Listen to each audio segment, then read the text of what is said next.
Vëllezër, do ta nisem me një hadith profetit Muhammed alayhi salatu wasalam për treguar rëndësinë e madhe të kurbanit. Ku i dërguari Allahu sallallahu alaihi wasallam na thot në këtë hadith, katër porosi ose katër fjalë. Thot profeti alayhi salatu wasalam la'ana Allah man dhabaha li ghayri Allah. E mallkov Zoti atë njeri i cili bën kurban jo për Allah. Gjithashtu thot e mallkoft Allahu atë njeri i cili mallkon prindit e tij. Dhe thot profeti alayhi salatu wasalam e mallkoft Allahu atë njeri i cili strehon fitnexhiun. Dhe mallkoft Allahu atë njeri, thot profeti alayhi salatu wasalam, i cili ndryshon kufit e tokës.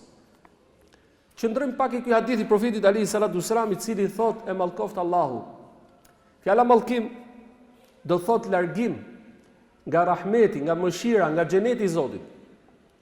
Pra që do thot se atë që Allahu xhelle xhelaluhu e mallkon, ja ka verbuar zemrën e tij. Dhe e ka bërë atë fatkeq. Dhe atë që Zoti e ka mallkuar do të thot se është zemruar me atë njeri. Dhe thot Zoti në Kur'an: "Wa man yahlul alayhi ghadabi faqad hawa." Ati njeriu i cili i bi zemrimi im, do thot se ai është i devijuar ky njeri. Prandaj vëllezër, në një ajet kuranor Zoti xhelle xhelalu thot: "A t'ju tregoj unë se kush është njeriu më i keq në këtë tokë?" Tek Zoti xhelle xhelalu, thot është ai i cili Zoti e ka mallkuar dhe ka shprehur në të zemrimin e tij. Dhe i ka bërë ata dhe i ka kthyer ata në majmuna dhe ndera. Dhe ata janë adhuruesit e shejtanit.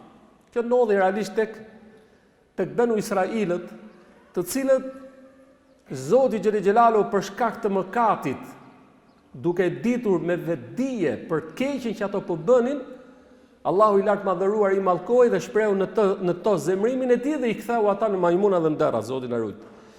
Vëllezër, atë që Zoti xhelle xhelalu e mallkon, do të thotë se çdo krijesë në këtë tokë e mallkon atë njeri.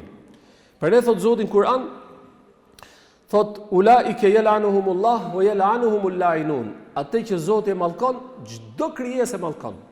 Edhe robi atij që ka dhënë e mallkon atë njeri. Edhe ushqimi që ai fut në barkun e tij, edhe ai ushqim e mallkon atë njeri. Atë që Zoti e mallkon nuk ka kush se mallkon në jetën e kësaj bote.